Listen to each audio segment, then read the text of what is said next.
La primera vez que los Kalitar visitaron el cielo de Erebo, 5 lo hicieron con risas que parecían campanas de metal afinadas en tonos desconocidos. No fue un saludo, fue un ensayo de desprecio. Sus naves, alargadas como lanzas prismáticas, flotaron por encima del monasterio orbital de San Mateo con la desdenosa lentitud de alguien que examina hormigueros desde el borde de un acantilado. Las ondas proyectaron hologramas de antiguas ruinas humanas, de ciudades derruidas, de rostros curtidos que los Kalitar ilustraron con crudeza.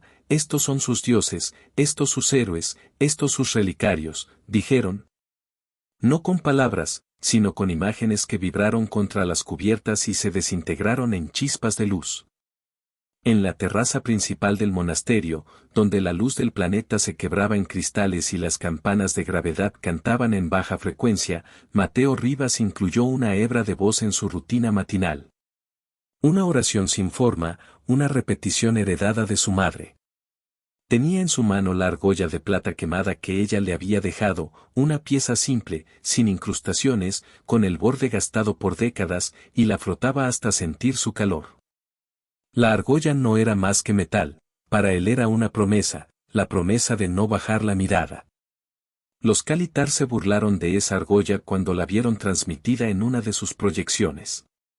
Metales primitivos, susurraron las frecuencias que los investigadores humanos apenas pudieron traducir. Sus voces contenían un eco que mordía como un filo. ¿Qué pueden ofrecer estos? ¿Qué puede una raza que llama a sus monumentos monasterios cuando todo lo que poseen puede caber en la palma de una nave?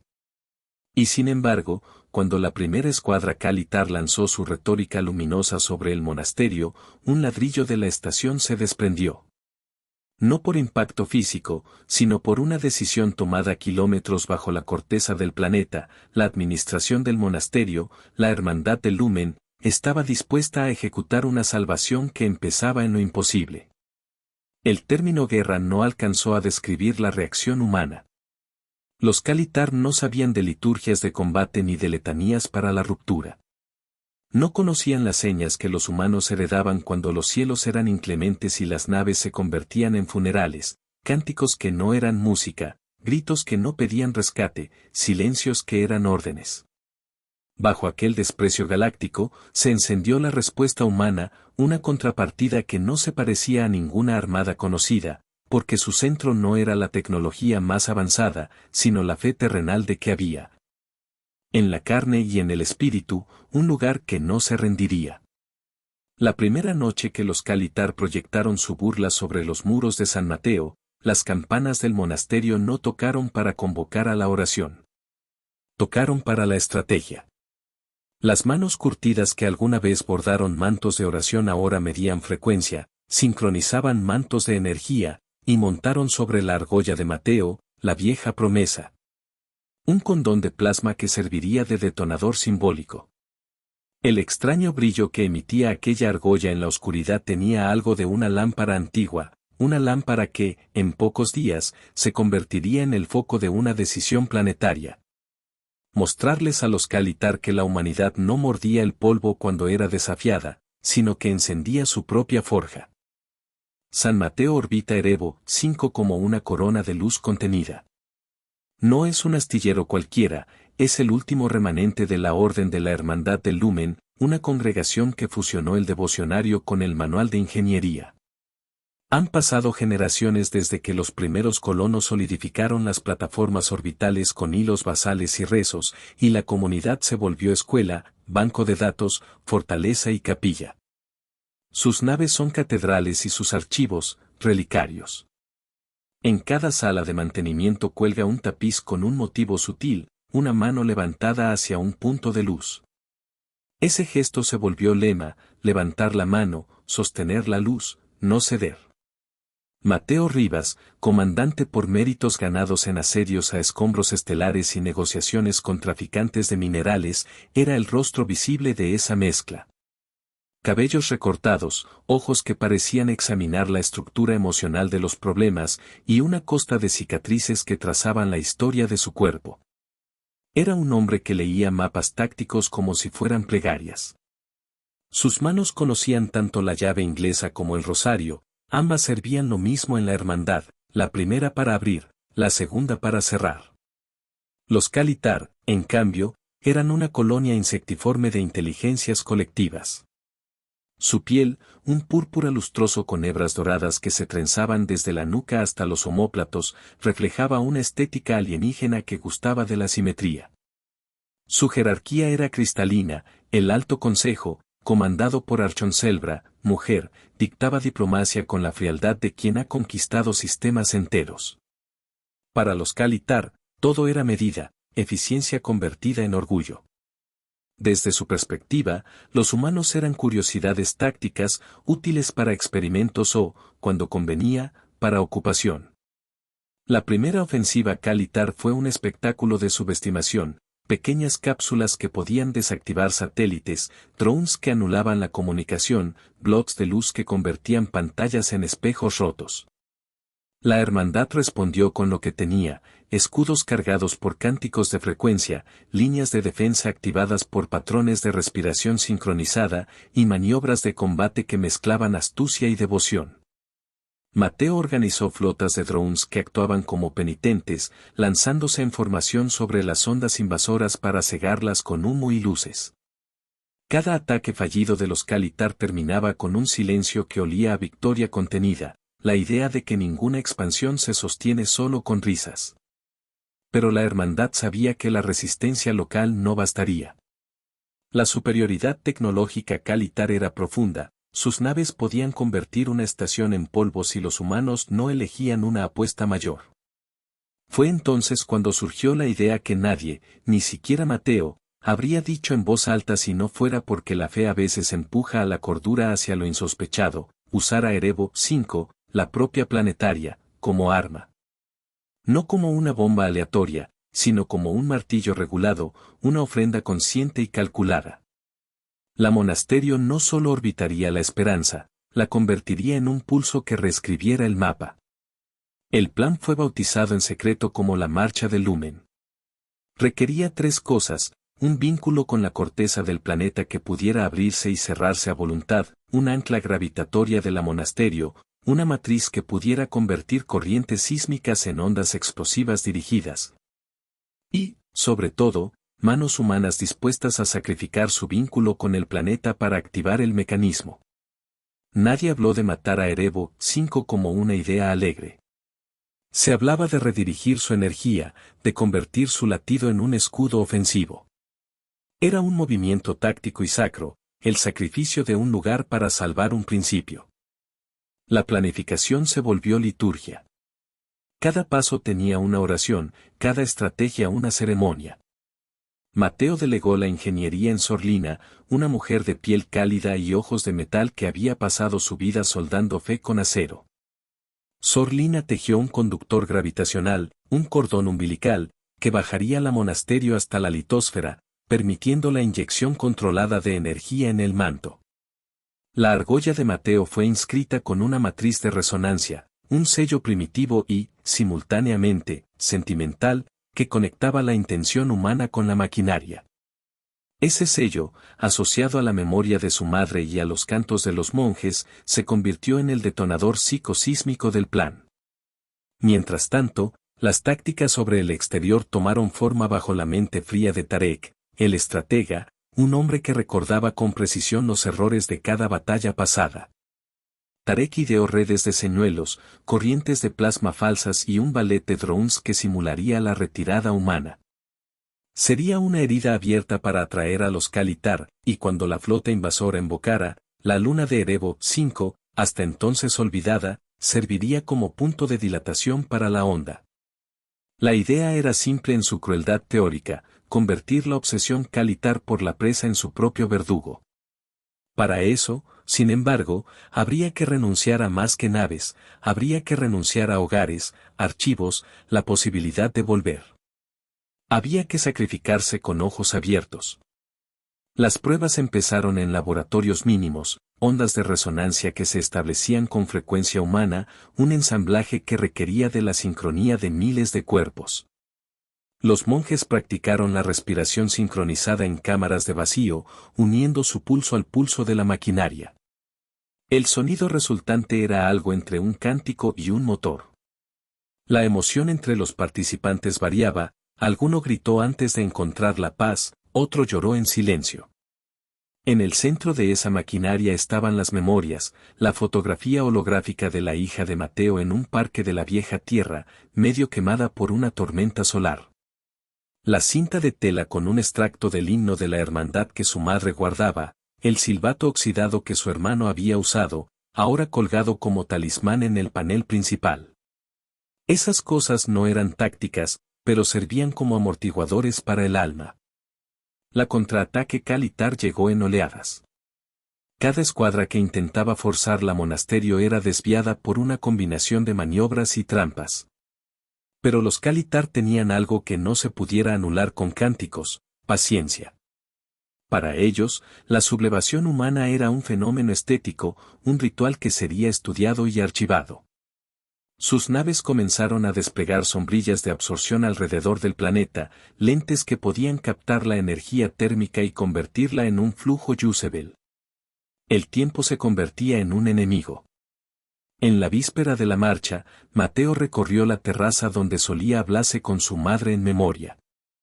Observó a la hermandad alineada, cada rostro iluminado por la pálida aurora de Erebo 5. No dijo palabras. La ceremonia no requería discursos. Su mano rozó la argolla una vez más, el metal estaba caliente, vibrando con una pequeña corriente que le devolvía su presencia. En esa fracción, la memoria de su niñez acudió como un flash, su madre contándole que los hombres no eran islas, sino faros, mientras él, niño, intentaba entender por qué alguien querría encender un faro que podría ser apagado por el océano. Ahora la respuesta estaba clara: un faro no existe para sobrevivir, existe para ser visto. Si la vista salvaba a otros, entonces el faro debía arder, aunque lo consumiera. La noche siguiente, la hermandad inició la marcha. Las cadenas gravitacionales descendieron como dedos de acero, abrazando Erebo 5 con tensión calculada. La argolla activó la matriz. Cuerpos humanos y máquinas compartieron una frecuencia. El planeta torció su respiración habitual para convertirse en un latido dirigido.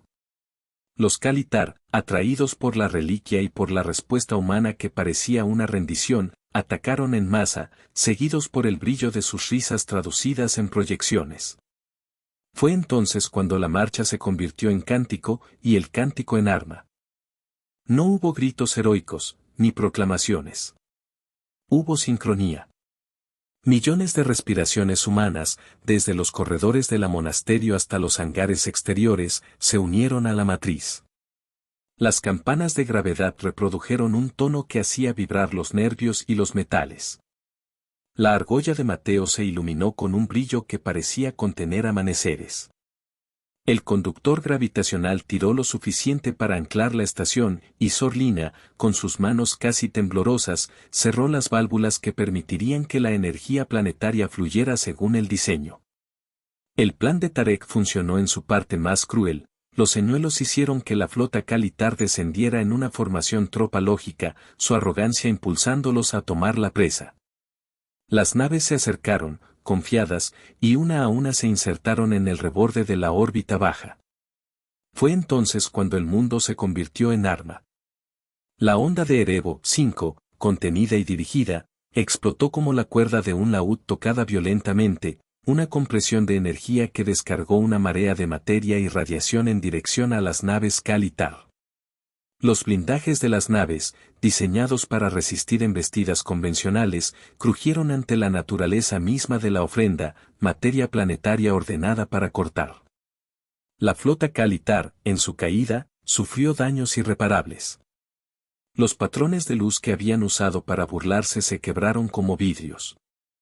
Archon Selbra observó cómo su proyección de superioridad se desmanchaba en polvo. Pero la victoria no fue limpia. La influencia del pulso fue más amplia de lo previsto, las lunas pequeñas del sistema tuvieron cambios en sus órbitas, corrientes de plasma se reconfiguraron, y la monasterio de San Mateo sintió el peso del sacrificio. Es en ese momento cuando el acto de fe se volvió una prueba personal. Mateo comprendió que la argolla que sostenía ahora no solo sellaba un plan, sellaba su propia negación de volver. El punto de inflexión ocurrió cuando una nave Kalitar, herida pero no destruida, logró atravesar la coraza energética e irrumpir en uno de los corredores del monasterio. La imagen fue de una belleza trágica, seres humanos que no resistían en armas, sino en protección de cosas que consideraban sagradas, archivos, una sala de niños. El taller donde se guardaban los tapices con el gesto de la mano levantada. Sor Lina, con las manos cubiertas de grasa y polvo, actuó como ingeniera y santa a la vez, cerró la matriz de contención y con un gesto destrabó la última vía de escape de la monasterio. No había lugar para el heroísmo individual, era vacío de egoísmo. Ella eligió la función sobre la vida suya. El extremo del momento, la Goosebumps que grabó la historia en la piel, vino cuando Mateo, en la sala de control, sintió que la argolla le quemaba la palma hasta el hueso. La energía que conducían no era solamente la de Erebo 5, era la suma de todas las memorias que habían protegido, de todas las voces que habían pronunciado su compromiso. Sus músculos se tensaron, y por un instante vio el rostro de su madre en la argolla, como si la plata hubiera recogido la memoria y la devolviera. Allí, delante de él, la humanidad liberó su Warcry no como sonido, sino como una onda de intención tan pura que la transmisión Kalitar, con toda su arrogancia tecnológica, no supo traducirla. Fue un grito sincronizado que partió la noche, no un alarido de ira, sino una invocación que dobló la realidad. Cuando la onda alcanzó a la flota, esta no solo fue destrozada, fue descompuesta en lo que los humanos llamaban después los vestigios de la burla, la maquinaria que había usado el desprecio se volvió ceniza lumínica. Las proyecciones de los Kalitar se disolvieron y, por primera vez desde su llegada, el silencio que quedó fue humano. No celebratorio, sino solemne.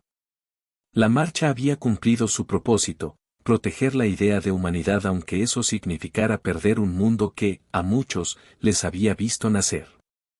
El amanecer sobre la derruida atmósfera de Erebo 5 no fue un amanecer habitual. La luz que atravesó las nubes tenía un matiz nuevo, como si la economía del mundo hubiera cambiado. La monasterio orbital de San Mateo resistía pero ya no con el orgullo de la invulnerabilidad, resistía con la conciencia de haber pagado un precio.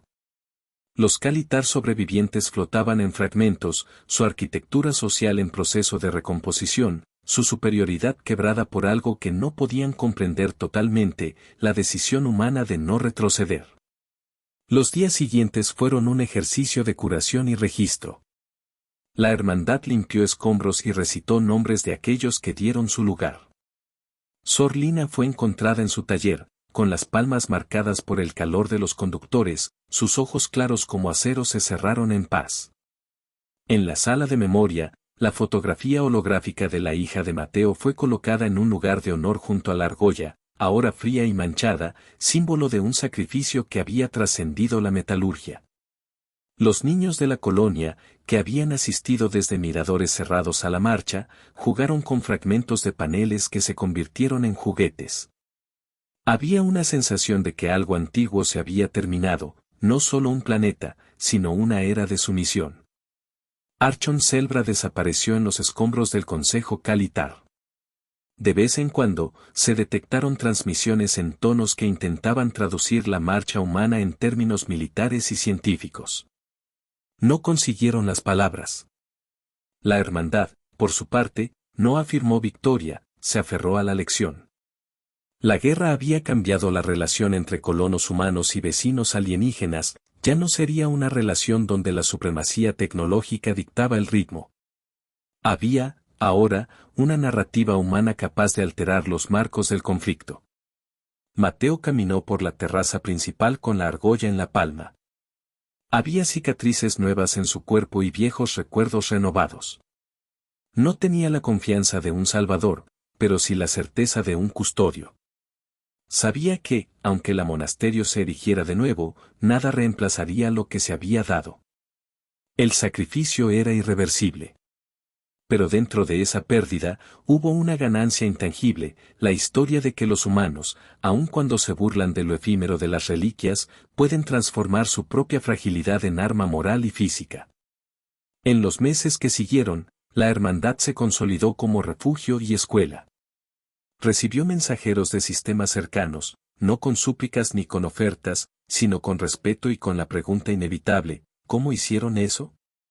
La respuesta fue simple y no técnica: fe, coordinación y la capacidad de soportar el peso del sacrificio.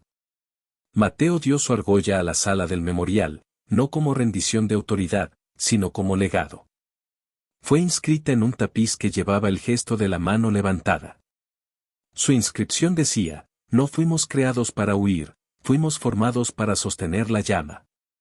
Aquella frase, de tono casi litúrgico, se convirtió en cita recorrida por aquellos que llegaban al monasterio.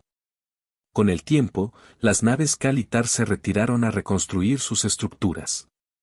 Algunos de sus emisarios volvieron para preguntar por las técnicas de sincronía, otros, menos orgullosos, trajeron ofrendas.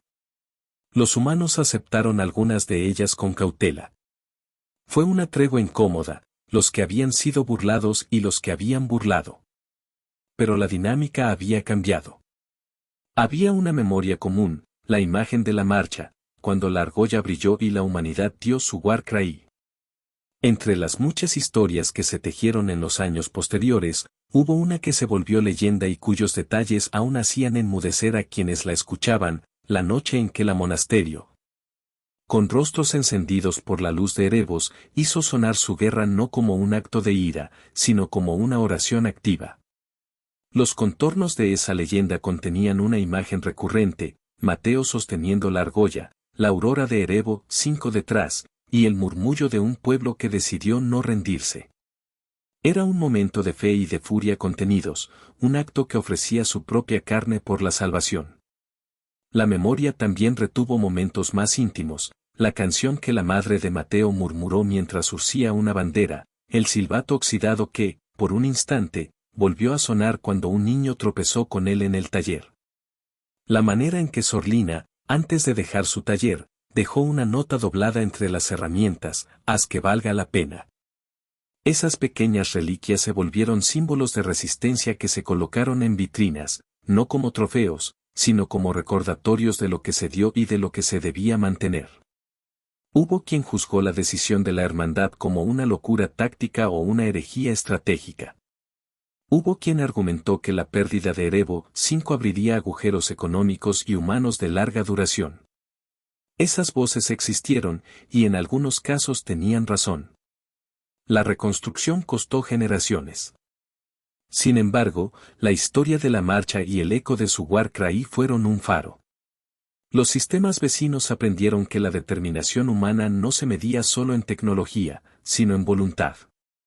Un credo surgió entre peregrinos y guerreros: no siempre la superioridad material dicta el resultado, la convicción de preservación puede virar el curso de la contienda. En los archivos del monasterio quedó registrada una frase que, con el tiempo, se convertiría en cita y advertencia: vinieron por un planeta, pero encontraron a la fe humana encendida. Era corta, precisa y terrible.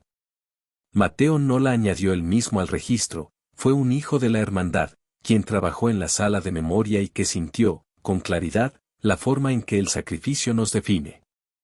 La argolla de Mateo, finalmente, fue colocada en el centro del santuario, envuelta en tela y rodeada por placas que narraban la marcha. Para los visitantes, era una lección clara: el sacrificio puede ser un arma. Años después, al mirar desde la terraza a las estrellas, Mateo consideró la argolla y supo que la historia que había comenzado con una burla había terminado con una lección. En el fondo, comprendió que la guerra no había terminado, la paz era el siguiente campo de batalla, porque mantener la memoria y construir de nuevo exige tanto temple como la lucha. Pero en la oscuridad de aquella noche, cuando el viento espacial barría los mástiles del monasterio, la luz sobre la argolla brilló con un tinte nuevo: no era la luz de la victoria efímera, sino la luz que anuncia la promesa de la continuidad humana. Y cuando el humo se disipó, solo la fe seguía en pie. Vinieron por un planeta, pero encontraron a la fe humana encendida.